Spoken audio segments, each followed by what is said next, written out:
Namaskaram, 1,000 names and 1,000 stories, 390th name, DRUVAAYA NAMAH. There once lived a Brahmin in a small town. He had a son who was virtuous and of noble character. The boy was devout worshipper of Lord Vishnu and deeply committed to his spiritual practices.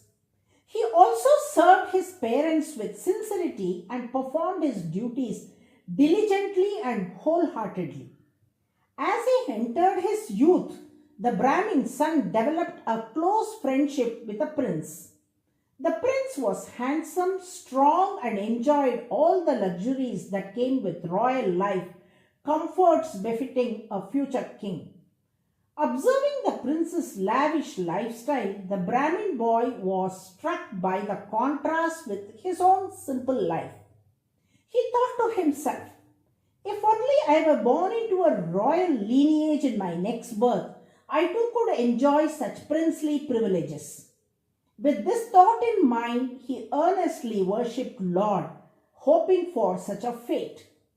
In his next birth, he was born as Dhruva, the son of King Uttanapada.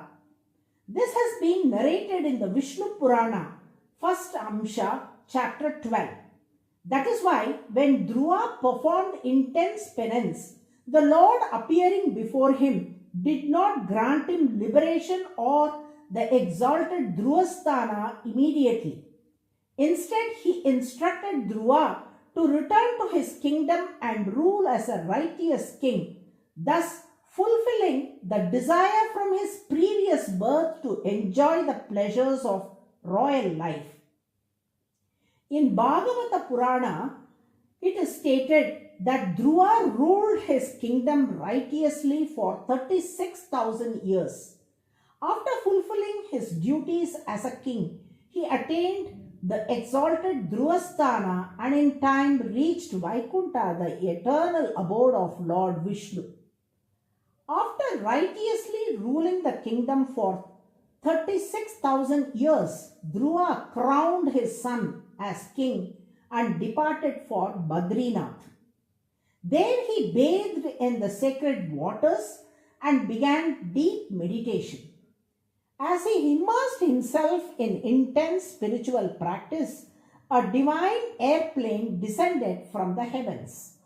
The Lord's attendants, Nanda and Sunanda, arrived to escort him. They humbly said to Dhruva, we have come to take you to the highest celestial position, the Dhruvasthana, the pole star.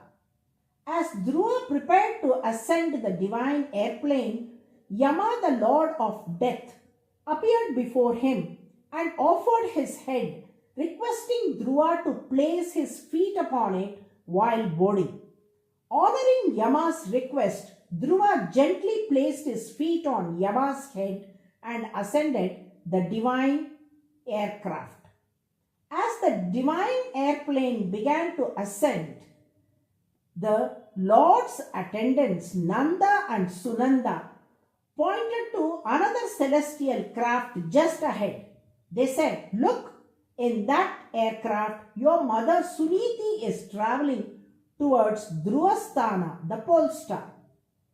It was Suniti who had inspired Dhruva to undertake intense penance in devotion to the Lord. It is said that those who guide and inspire others towards devotion are even more blessed and receive the Lord's grace before the devotees themselves. This is beautifully exemplified by Suniti reaching Dhruvasthana before Dhruva. This has been beautifully narrated in Bhagavata Purana by sage Shuka in a beautiful verse. The meaning of the verse is, Dhruva, the son of Uttanapada, who was fully devoted to Lord, became the pure and radiant crown jewel of the three worlds. This verse beautifully glorifies Dhruva as the spotless gem, like a Chudamani crest jewel, for his unwavering devotion and exalted spiritual position across all realms. The name Dhruva itself means eternal. The exalted eternal position granted to Dhruva by the Lord, and the Lord himself being beyond the ever-changing nature of the material world, is very well said. It is a realm untouched by time and decay. Moreover, the Lord being omnipresent eternally protects all realms and beings. Hence, he is rightfully referred to as DRUVAAYA, the Eternal One. After all, is it not only the one who is truly eternal who can bestow such an eternal and unshakable position upon others? DRUVAAYA, meaning the Eternal One, is the 390th divine name of Lord Vishnu in the Vishnu Sahasranama. This name signifies the Lord's unchanging, eternal nature beyond the limits of time and the fluctuations of the material world. It is He who granted the eternal position to Dhruva, the boy prince, elevating him to an unshakable state beyond worldly existence. Those who chant DRUVAAYA NAMAH with devotion each day are blessed by the Lord with the strength, clarity and grace to rise to the higher state in life, both spiritually and materially. Narayana, Narayana.